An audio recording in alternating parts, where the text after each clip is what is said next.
Hi there. That was my thumb because it has to make an appearance in every video. I'm trying to find just the right camera angle and it's proving challenging. So I'll just do my quick where am I, what is this intro while my thumb gets in the way multiple times. We're going to have to deal with this angle, I think. There we go. Hi! Hi, this is Stephanie. This is a week 7 video. I think I'm going to call this one Confessions of a Language Learner. Oh, I kind of like that. I'm in the hotel robe and I'm ready to go down to the sauna, but I wanted to share 2 things with you. One is a fun thing I found in Qingdao on the way home from dinner tonight, and 2 is an epiphany, not an epiphany, a confession that I thought I needed to make before we hit our 2-month mark with me sharing my experiences as a language learner in this round of my language learning. If you're curious about the other rounds of my language learning, there's an About Me video, or About This Channel video, that you should watch, or you can watch. I don't want to say should. Should's so pushy. It's not pushy. If you want it, it's there. I have 2 weeks of insane workload for my actual paid job, so as opposed to my fun gig, which I love doing this. So I don't have time to put the link there, which it would be right there, but it's not going to be there. It might be there, but it's not going to be there either. So anyway, let me get to the fun stuff before I start rambling. Ooh. Okay, I love dried seaweed. I have been in Asia long enough to not want plain stationery, consciously put bright stickers on my suitcase, not just because I can't find my suitcase, because I like them. And I choose pillowcases with cartoon characters knowingly. I seek them out. And I love seaweed. These are the things that happen. This particular brand I love, love, love in China. I don't know where it's from. Do you guys know where it's from? Is this Korean, Japanese, Chinese? I have no idea. I can't read the tiny print. And there's a lot of stuff that's got stickers over it, and I don't have that kind of peeling patience. Anyway, Big Roll is the name, grilled seaweed roll. Basically what it is, it's a bunch of them in one big box. I think there's about 6 of them. And when you open this, I'm not opening this because this is a gift for somebody back in Shanghai, but when you open it, it's literally a roll, sort of like if you rolled up one tortilla. That's it. It's like if you roll up that, only it's with dried seaweed. So it's this green, hard, crispy, I don't know if you can hear that, crispy thing. This one is durian flavored. I hate durian with a passion. I've never, ever gotten used to it. I love stinky tofu. Don't you judge me on not liking different flavors. Okay, there's plenty of flavors that I love in Asia. Plenty of them, but there's plenty I don't like, and there's plenty I don't like from my own country, so stop the judging. These are awesome, the brand, and generally their original flavor, I think, is their best flavor, but I've never seen the durian ones before, so I'm picking this up, this whole box up, for some folks at work for when I get back to Shanghai, and I really hope they like them, because durian's super, super popular. If you don't know, it's this giant monstrosity of fruit that smells like if you chopped off your feet, left it outside, froze it, added some sort of sour thing, and left it outside again, and animals started to eat it, and then you left it outside some longer amount of time. That probably doesn't sound terribly nice. It's really strong! Hotels used to have signs on the elevators, you can't bring durian into this hotel. I haven't seen them in a while, and I'm wondering if it's just known not to do that, or if it's become, no, it was pretty widespread last time I was here too, so I'm not sure. It's super popular. Durian's super popular in Asia. So I thought maybe my coworkers back in Shanghai might like this, and I hope they do. But mostly, I'm super excited to have pictures of durian seaweed. I've never seen that. I've seen, for this different brands of seaweed, I have seen like kimchi flavored, which is my favorite, hands down. Wasabi flavored, which is really good. Barbecue flavored, which is trying way too hard. Maybe a beef flavor? I don't know. I've had different flavors, but the kimchi one in Japan, the best so far. Okay, this is not the confession. This is just the intro to where I am right now. I found this in Qingdao, China, and I haven't seen any other ones. Stop!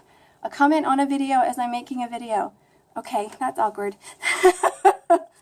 That's kind of cool, actually. That's the first time that's happened. Must learn how to turn off notifications when filming. All right. I have not been honest with you about my first language. I am born and bred in the U.S., grew up in New York and Pennsylvania, and I moved to California when I was 20 years old. I remember my first language being English.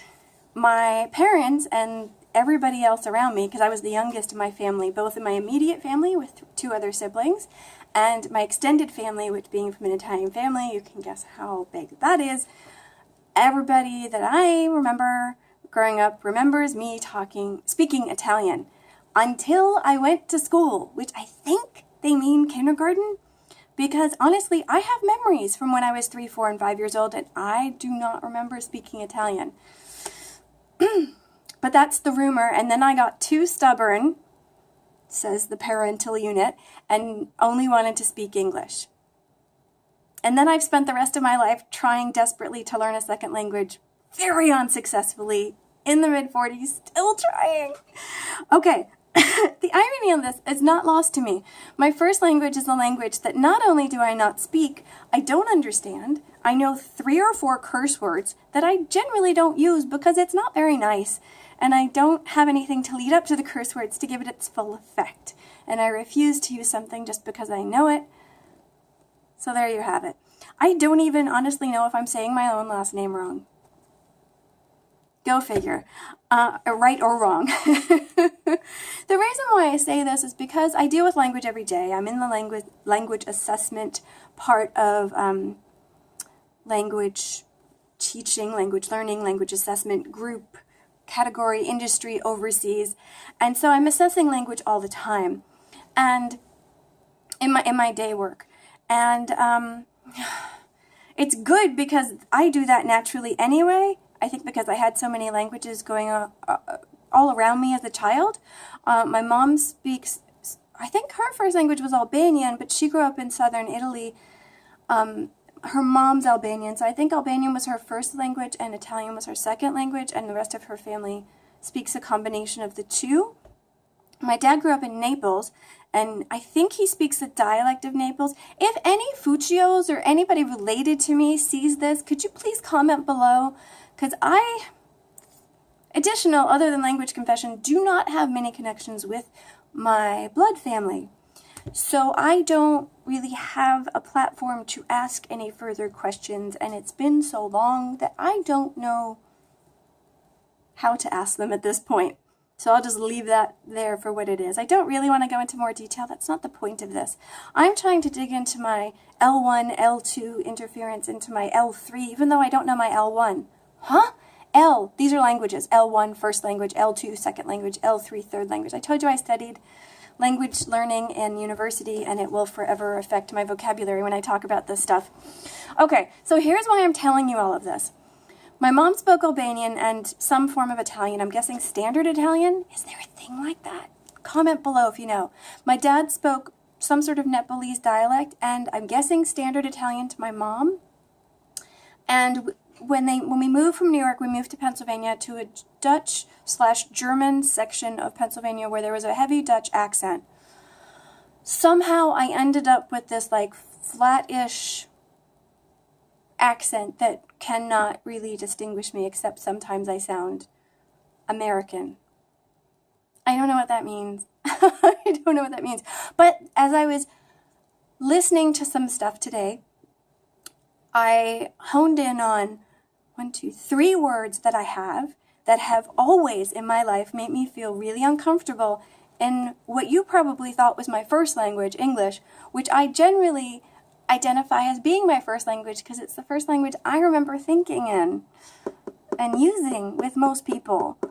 So let's just pretend that that's my first language for now, okay? So those 3, this is going to be so embarrassing. Those 3 words are mirror, furniture, and ricotta. The third one, I grew up until I was about 9 or 10 and got teased way too much for my own good. I have since almost forgotten how I used to say it. I used to have it like ricotta or something. I don't know. I can't even say it the way I used to say it, but I used to have my mom's heavy Italian accent, whatever version that was, with that form of cheese that we used to eat all the time, usually, especially on Sundays, but often. So I used to say that around my friends and stuff, and they would tease me, probably, just as kids tease each other, but I took it really personally. And every time I say that word to this day, I consciously pause, whether it be internally or externally. I don't even know if it comes up as looking like I'm pausing. And I turn on the be careful gene and say ricotta, because that seems to be how most people around me say that word. Mirror and furniture especially. Can you hear that? What sound is that? Who says furniture? I work around this word more than I can tell you. More than I can tell you. Can you tell my parents are Italian? How many times do my hands show up in my videos? Okay, so, I think mirror and furniture are my two New York influences. I know there's a thing with rhotic R's in New York and New England and whatnot that comes over from British English, blah, blah, blah, blah, blah. I think I've been away from grad school long enough to forget what the hell rhotic R means. I don't feel like looking it up. I don't want to label, but I do know these are R sounds that sound really different than the rest of my R sounds. And I know that as a kid, as a teenager, when I said the word furniture to my friends, and don't even ask me how that word would come up. What teenager talks to their friends about furniture? They would pause, look at me, and go, wait, say that again? And I learned to not say that word because it causes all kinds of confusion. Mostly probably because those sounds in that word as they are together in my brain that comes out of my mouth sound really different than most other words that I say that sound, I can't say unaccented because of course I have an accent, but they don't sound the same as the rest of my words. What is that? What is that? And that one, unlike ricotta cheese, I don't pause to change it. I try not to use it. This is called avoidance in language learning. A lot of language learners will talk around a word or either if they don't know it or if they don't remember how to say it or if they don't want to say it because they know they mess it up. It's called avoidance. It's actually really useful if you want to keep a conversation going. And I do, when I do this, I will specifically say the piece of furniture that I'm talking about instead of saying that F word. That is my workaround. Mirror, thank goodness, is not a high-frequency word. However, it is right now in my daily work for reasons that I cannot divulge, which is what brought up all of these words that I try not to say. What is this stuff? What is this? So I'm thinking, holy cow, I've got these words that I think have this like New York Italian influence on me in my first accent coming over into my first language that may very well affect the language I'm trying to learn now. And I'm thinking, wow, and I've grown up with this. And I've been very conscious, I think because of all the languages around me as a child, I've been very conscious of language simplification, language complexity, language sounds, all of those things. I've had a really heightened awareness of them because, again, I'm the youngest in my family. And I saw, sorry, the stand almost fell over. And I heard a lot of this and saw a lot of this going on around me. So I've kind of adjusted and I've done different things as time went on to basically not bring attention to these things or bring attention to me. I like just to keep a conversation going, not to bring attention to how it's being relayed. And so I'm thinking, holy cow, if all of this is happening, what is all of that doing to the language I'm trying to learn? And am I bringing language baggage / interference into the third language or fourth language I'm trying to learn? Because I guess we could label Spanish as my third and Chinese as my fourth, even though, again, disclaimer, confession, I don't remember my first. Fun fact, I did take Italian class in college when I was 19 years old. It was one of the most demotivating things ever. My Italian teacher in Lancaster, Pennsylvania. Figure out how he ended up there. Okay, so seriously German area, massive suburban town. And he ends up at a community college. And my Italian teacher looked at my last name and went, yeah. There's a really good short story, Se Habla Espanol, that I read years and years ago. I do not, unfortunately, remember the author's name, but I'll find it and put it in the comments below if I can find it. And it talks about this, this first-generation Latina whose parents were from, and I don't remember the exact country in Latin America, but one or both of her parents were from there. She had the surname to go with it, and she kept trying to sign up for Spanish classes because she grew up not speaking Spanish, but she wanted to learn it. But every time she tried to sign up, let alone get into the class, let alone start the class and participate, she had this block of they're like, well, you don't need to take the placement test. Obviously, you already speak Spanish. Go into the advanced level. And she's like, no, I need to start over. That's how I was in the Italian class. Super distracting. I don't think there's an exact connection to Chinese language learning in this, but I do think it's an important point to keep in mind. How do I put this? To keep those complications aside as I'm trying to learn Chinese. Or do I keep them in mind as I'm trying to learn Chinese? Because it's not like R. Does R, does the sound, U-R, does the ricotta, that vowel, ah, or sound, are those big in Chinese? Will I have interference? Will I have a New York Italian accent in my Chinese R's? I don't know. Oh, Lordy, help me. That would be nuts, to have an accent from a first language I don't speak to come over into my, what were we on, fourth language? Albeit only speaking one of them fluently and not remembering the first one. Do you see what's going on in my head? So this is what I was thinking today at work. I literally wrote down all of the words that I intentionally are either embarrassed to say or work around saying. And then like first language, second language, third language, and to make a video out of this. Because I think it's important, because I think some of my errors may be tied to this once I start speaking Chinese. It's very possible. It's extremely possible. And just from watching some of my YouTube videos and some of my grammatical flumbers, that's not a word. Sometimes I intentionally make up words and sometimes they just come out like that. And I really wonder if some of my, especially my verb tense issues, I don't know if you've noticed, I've noticed. I wonder if that's coming from the first language that I don't remember. And I did not realize how many of those I made on how frequent a basis before making these videos. Oh, it's all at once beautiful and torturous to be able to analyze all of this while going through it. Will this make the process quicker? Will it make it more effective? Will it torture me until I just say no more and just buy the best translator known to man and hope that AI catches up sooner than later and they can plant a chip in my brain? I don't know. I think I should come back to this video in 7 months and answer my own questions. Dear 7 months later, Stephanie, what happens? There you go. I don't know. I probably won't. But there you have it. What do you think I should call my first language?